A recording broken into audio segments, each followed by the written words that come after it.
My name is Peter Kunstadt.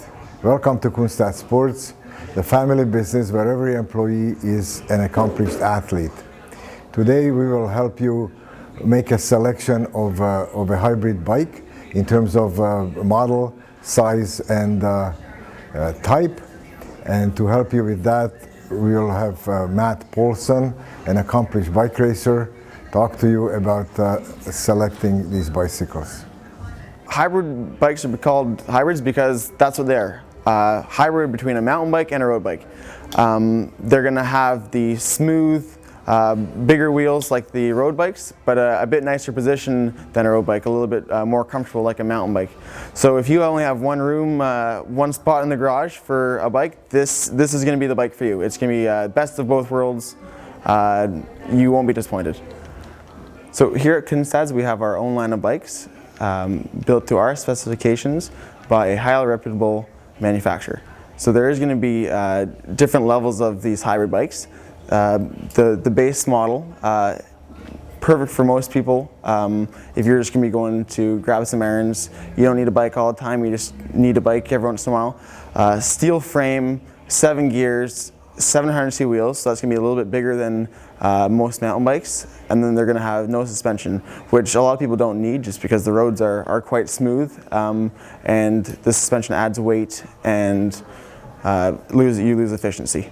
So if we go up a step in the hybrid bikes, we're going to be looking at very similar positioning on the bikes, but as well, what we're going to be gaining is normally a couple more gears, so a bit better gear choices, as well as everything's going to be a bit more durable. Your shifting's going to be a little bit more crisper, your wheels are going to be a little stronger, your cranks, so that's what your pedals are attached to.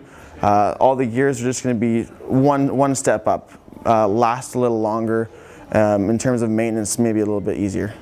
So the highest end hybrid bikes are going to be pretty much a road bike with a flat handlebar rather than the drop handlebars. You're going to be almost as fast as a road bike, just a slightly different position. They're going to have a carbon fiber fork as well as very similar gear choices as a road bike. Road bike gears are a little harder than the hybrid gears just because normally you're going to be going faster.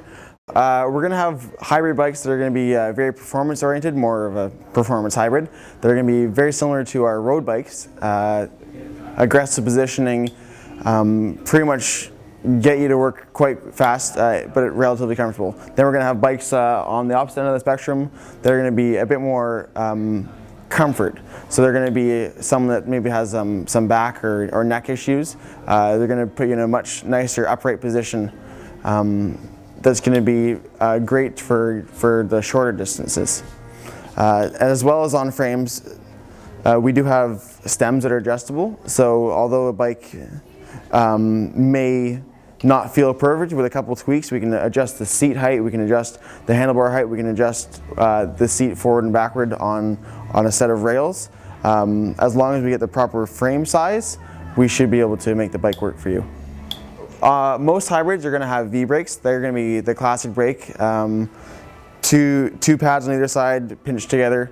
Tried and true. They've been on mountain bikes for a while. Now mountain bikes have been going to a bit more powerful brake, but a bike like this doesn't need those disc brakes. The V-brakes work perfect for them. That's all you need. But a higher level hybrid will have disc brakes if need be. Hybrid bikes, most of them are going to have a 700cc wheel. It's going to be the same circumference as the road bikes we saw earlier. The one big difference is that the actual rim is going to be wider, which means we're going to have a wider tire. Normally with a wider tire you run a little bit lower pressure, which is going to be a smoother ride. It's not going to be as efficient as a road tire. Road tires are normally around 23, 25 millimeters wide. These tires are going to be closer to 30 millimeters, 35 millimeters, with that larger surface area, a bit more traction, and that lower tire pressure, a little bit smoother ride. And then you can also choose to have a tire that's going to have a bit more tread, say you're going to be on the gravel a little bit more, compared to pretty much something completely slick, like a road bike tire, just a little wider. Hybrid bikes are going to have very similar gear systems as our mountain bikes. The rear derailleur on a mountain bike and a hybrid are going to be pretty much identical. You can get the same quality derailleur, and they're going to have the same range of gears. So from a very small one for those hard downhills, or if you're going fast along a path, to a bigger range. So if you're having to go up a steeper hill. In the back and then in the front gears, it's going to be very similar to a road bike, meaning that cog's going to be a little bit bigger, so you can get those high speeds like a road bike. So a lot of people look at these bikes and they see that there's no suspension on these bikes, which you don't need, but it is an option to get a suspension seat post just to give you that little bit extra cushion when you're riding down the trail. Once you've decided that you want to go for that certain type of bike, now we got to make sure we get the right size for you.